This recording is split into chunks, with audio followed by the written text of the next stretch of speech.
Okay, so we are back, and this may end up being a two-part series because my camera cut out. So I am going to try to figure out how to slice the two videos together.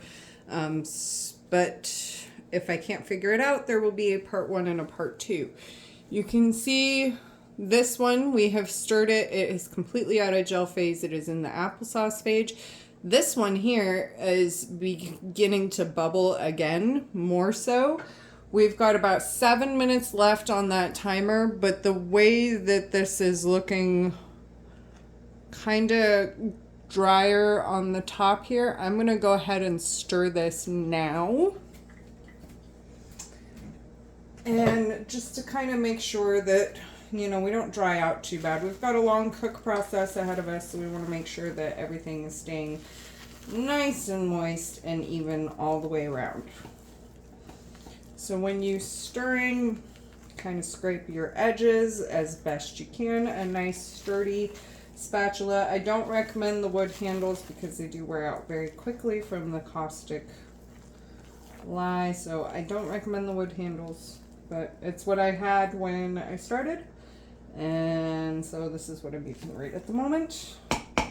And these will be replaced when they really start to need to be replaced. So already you can see it like hardening up and drying rather quickly. So this is the very beginning stages of soap. So this is dry, like a couple more minutes and that'll be solid. This is not something you want to use right away.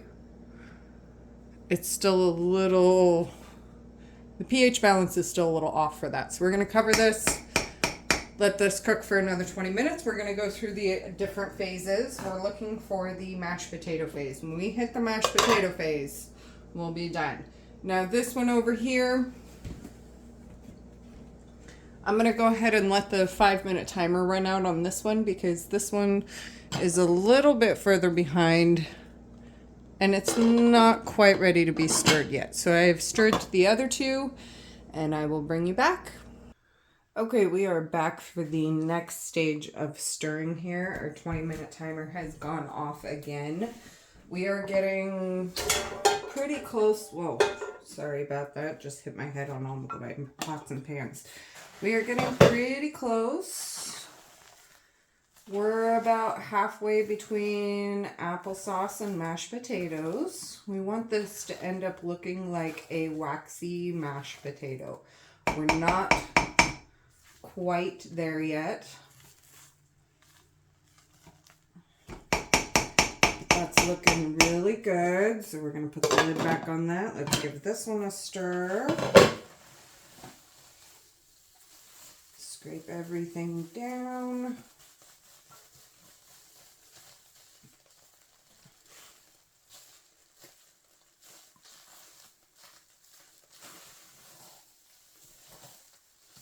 Yeah, this is looking really good. About halfway between mashed potato and applesauce. So we've got just a little bit more to go here. Probably another, well, I'd say 20 to 40 minutes left on that. So we'll bring you back at the next stage.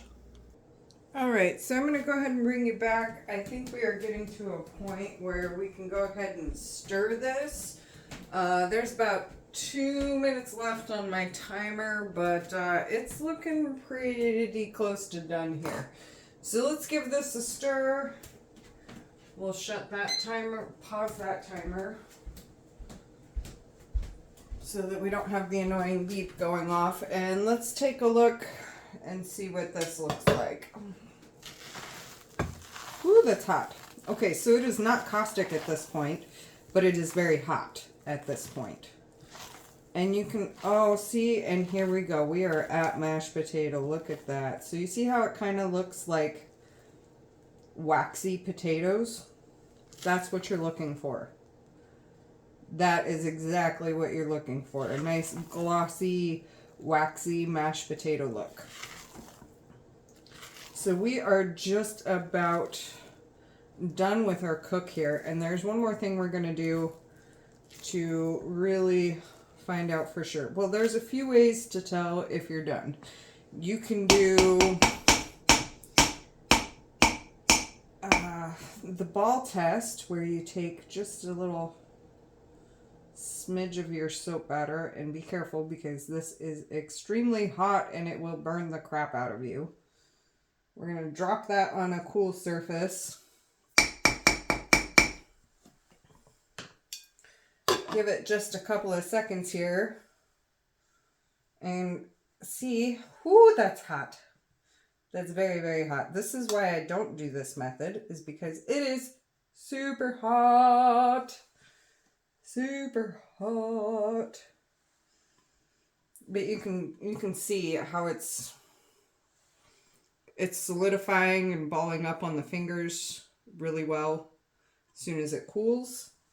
That's what it's going to do here with this glop that I put on the counter. It's starting to ball up into a ball of soap. Okay, so that's one way of testing your soap. Not my preferred method for sure, but this is one way to do it, is to see, does it form a ball when it cools off? Yeah, it does. So we're probably really getting close here. I gotta wash my hands off now. The other thing that I have heard of doing, and I do not recommend this at all, is the zap test. So I guess some people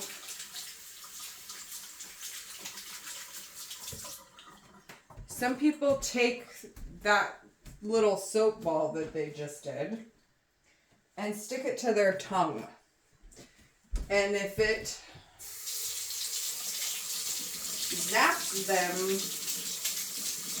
like a battery, then the lie's not cooked off yet.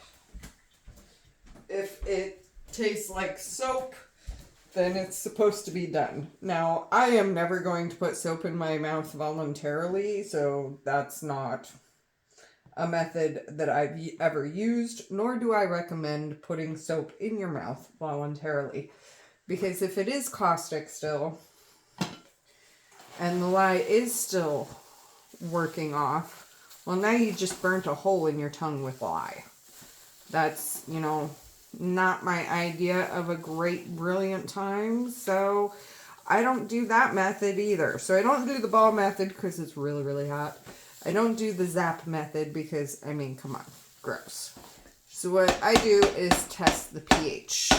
I recommend getting an actual pH stick versus the pH strips, because a lot of times those pH strips are not very accurate.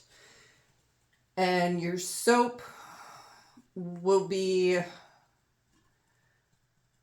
between a 10 and 12 on the pH scale. And it's actually more, you really want it more about a 9 to 11 and a half. When you go up to 12, you're getting pretty acidic there. Yeah. So you really want it between 9.5 to 11.5 is what your pH balance should be at. So this is nice. It's still pretty warm, but it's forming a bar quite nicely. So I'm going to go ahead and test the pH of this. And the way I do that is by getting a glass or something. This will work. And a little whisk.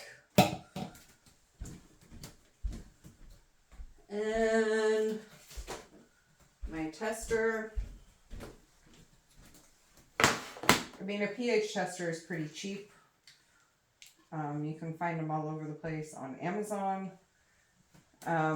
It's cheap, it's inexpensive, it's not hard to use. I suggest getting a pH stick. Don't do those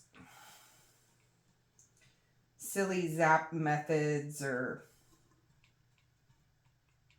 any of that. Like you really don't want to do that. And it looks like I'm might be due to recalibrate this.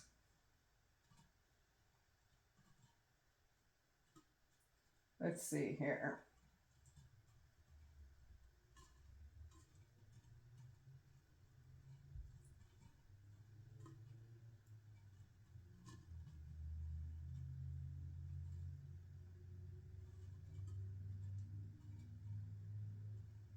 I may need to recalibrate this. So I'm going to bring you right back because I think I need to recalibrate my pH tester.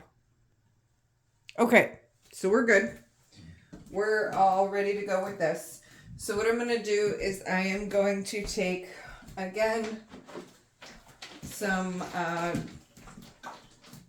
you really want to try to use like the drinking water or the distilled water to do this so that you're as close to accurate as possible, because city water does have a different pH than anything else. So I am going to give this another nice little stir. That glossy mashed potato look is exactly what we're looking for. And I am going to just take a little bit of that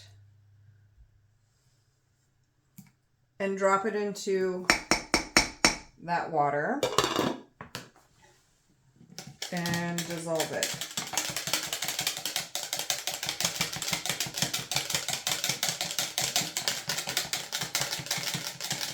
I'm going to dissolve it the best I can. It's not going to dissolve fully because, I didn't use enough water for that big of a glob of soap. But you can see how it's getting a nice foam on there. That's what soap is supposed to do.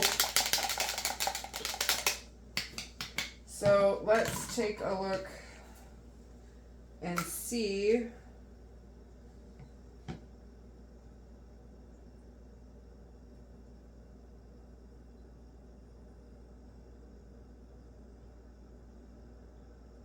All right, so we are at 10.5. That is what you would consider neutral for handmade soap. So this batch of soap is done, other than colorant and scent. So I am going to turn this off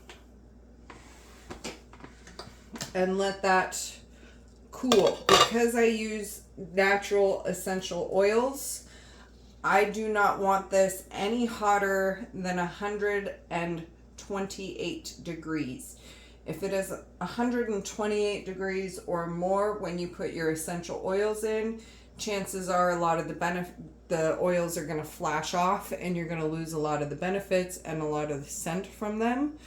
So because I'm using pure essential oils to make my soap smell good, we're going to let this cool to 128 degrees. And I'm just going to turn it off and kind of crack the lid to help let the heat escape. I'll come over and stir it occasionally.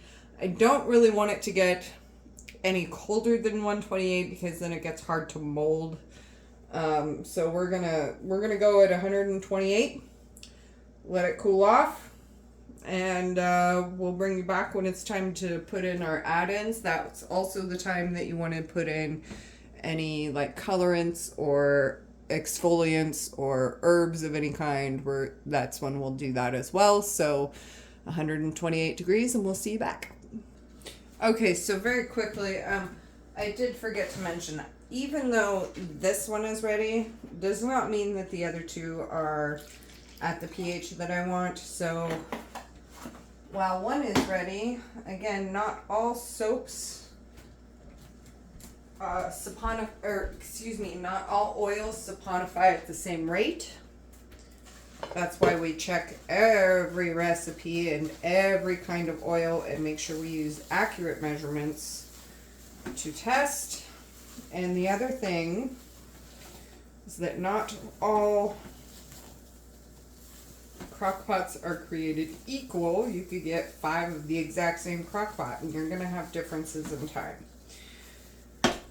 So I am, even though that one is ready, we are still going to test the pH balance of the other 2 batches, just to make sure that they are all where we want them to be. And we're going to let each one cool off.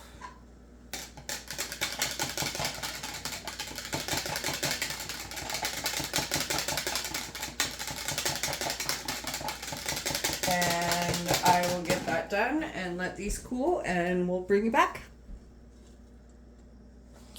Okay, so I am actually going to say goodnight for now. It is quite late. These are not quite ready for me to add my essential oil and coloring. I will tell you that for this size batch, we will use 1 ounce of whatever fragrance or essential oil blend that you want to use. So for the shea butter soaps, we had 4.64 ounces of lye to 12.54 ounces of water. And again, we used purified drinking water for that. We had our olive oil, our pumice olive oil, 10 ounces. Our coconut oil was 10 ounces. We had avocado oil that was 6 ounces. We had shea butter at 6 ounces. And we had 1 ounce of cocoa butter.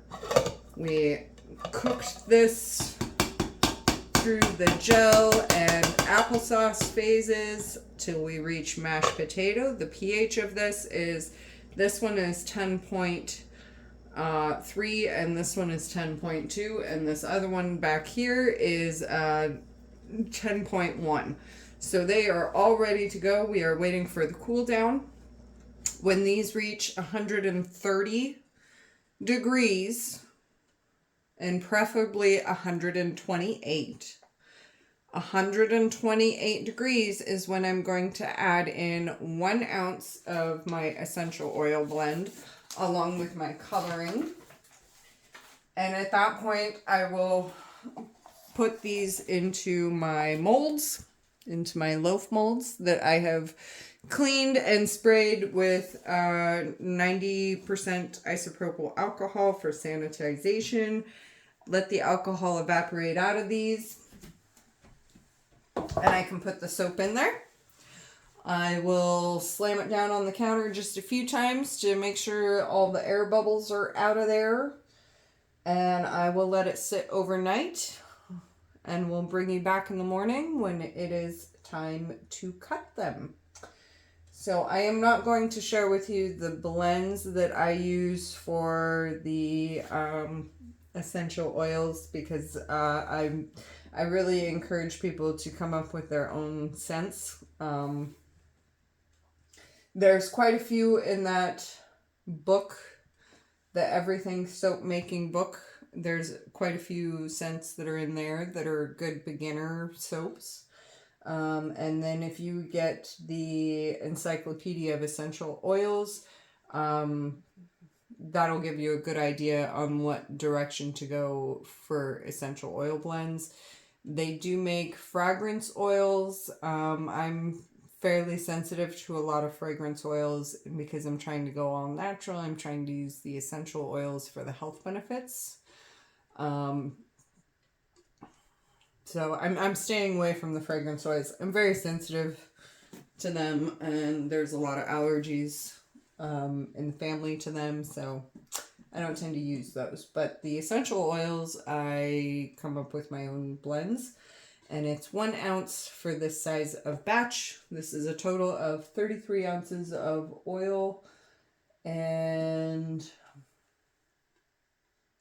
roughly 17 ounces of lye water blend in this, and we have cooked it for